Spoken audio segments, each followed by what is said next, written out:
Now, using systems approach to interpreting horoscopes, systems approach to Vedic astrology, as developed by Professor V.K. Chaudhary in India, Gurgaon, India, which is now being used by hundreds of Vedic astrologers worldwide.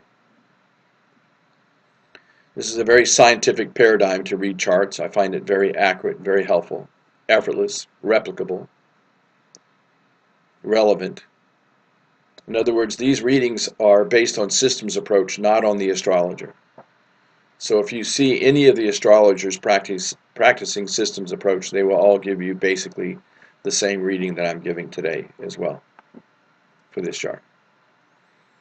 Now, under systems approach, we say that where the Multracone signs of planets fall, then those rulers of those signs are considered functional benefic planets and will never cause harm for that particular rising sign. In other words, there's a functional nature to every planet. And until astrologers figure that out, they're not giving accurate readings. In other words, Jupiter can be favorable for one chart and unfavorable for another chart, and vice versa. Any planet, all planets, Saturn can be benefic or malefic. It has to do with the position of the Multracone signs, which are 1, 4, 5, 6, 7, 9, and 11. So if a Multracone sign falls in one of the favorable houses, and there are 9 favorable houses, then that ruler becomes a functional benefic for that rising sign only. So the favorable houses are the 1st, 2nd, 3rd, 4th, 5th, 7th, 9th, 10th, and 11th houses. The unfavorable houses, of the 12 houses, 9 are favorable, but 3 are not favorable. And for any rising sign, the 6th house, the 8th house, and the 12th house are not favorable. In fact, they're called Dustan Bhavas, which means inauspicious houses. Planets going into these houses automatically become weak, and planets ruling these houses become functional malefics if they contain a Multracone sign. No Multracone sign, they're not malefic, but Multracone sign, yes, they are malefic. And Pisces can be a very challenging rising sign because the Multracone sign for Sun falls in the 6th house, the Multracone sign for Venus falls in the 8th house, the Multracone sign for Saturn falls in the 12th house. So Sun, Venus, and Saturn become functional malefic planets for Pisces rising sign, along with Rahu and Ketu, which are malefics for every rising sign. Now, a malefic planet can be well placed and causing no damage. And if that's the case, then it will protect the 6th house, the 8th house, or 12th house. It will protect the house it rules. But if it is weak itself, or afflicted, or debilitated, or badly placed, then it lacks the power to protect and promote its own significations.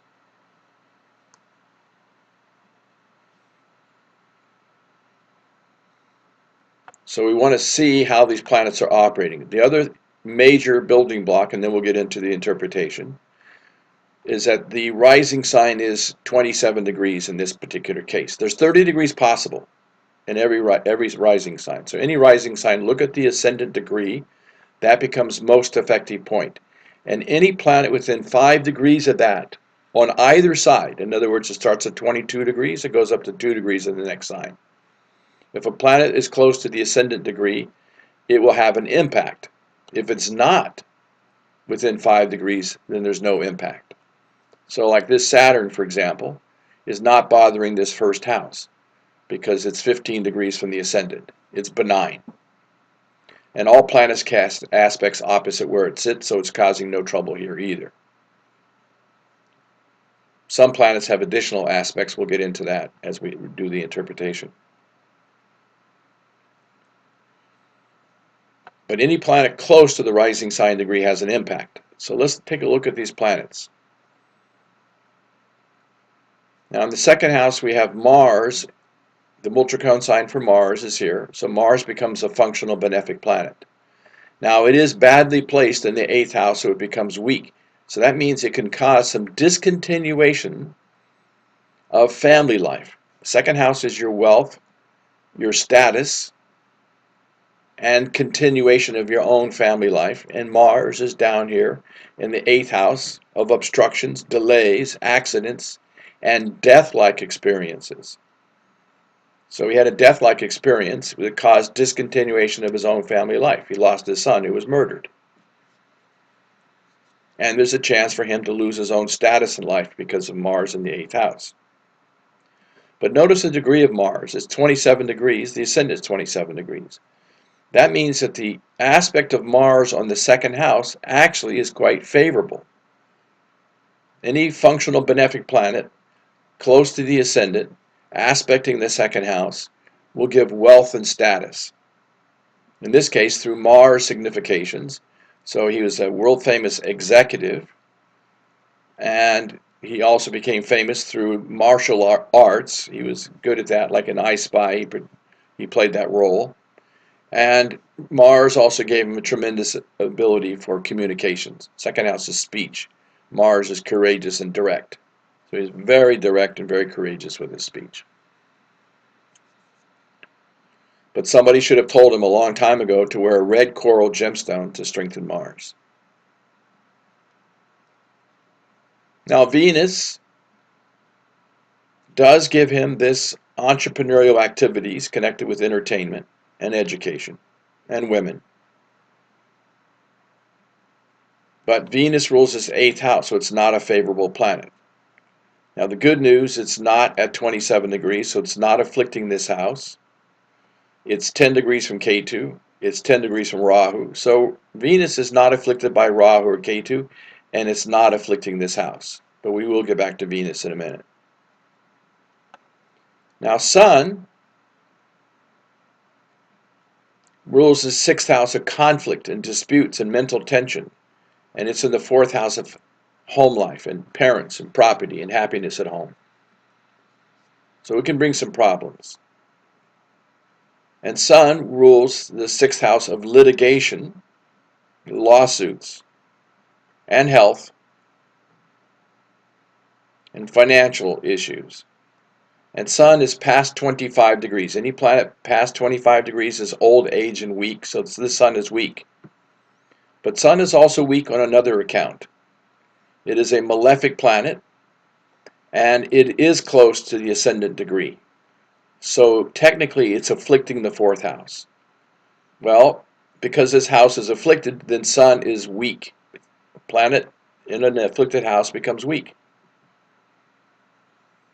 And Sun is the government and authority figures, and the weakness of Sun can cause him to have some vulnerability to disputes, conflict, litigation, even false allegations, fire theft, and cheating against him, scandals. Mercury rules the 7th house of relationships, partnerships, joint ventures. It's well placed in the 5th house of mind and education, children. Connects marriage with children, 5 children. Connects marriage with higher education. His wife had higher education. But Mercury's at 0 degrees. First 5 degrees is considered infant state and weak. So this causes weakness of relationships, partnerships, marriage, joint ventures. This also causes some weakness of his thinking and fluctuations of self-confidence, and trouble with the respiratory canal, asthma, allergy, sinus, headaches, bronchitis, pneumonia, and skin eruptions, nervous tension, and miscommunications. So someone should have told him a long time ago to wear an emerald gemstone to strengthen Mercury. Now next is Moon. Moon rules this 5th house of mind, and it's in the 6th house of conflict and mental tension. Moon rules this 5th house of children, and it's weak. It's in the 6th house. So I think this is connected. This 6th house can also be violence and accidents. And I think his son, there was probably an accidental death or murder. It probably wasn't set out to be a murder. But this is a weak position for Moon. So when he was young, someone could have said, wear white clothing and a single pearl to strengthen the Moon. Moon in the 6th house brings some distress to the emotional state. Does not give peace of mind. Now we've talked about Mars already. Mars is close to the rising sign degree, but in addition to aspecting the house of wealth and status, Mars also throws an aspect 4 houses away, 7 houses away, and 8 houses away.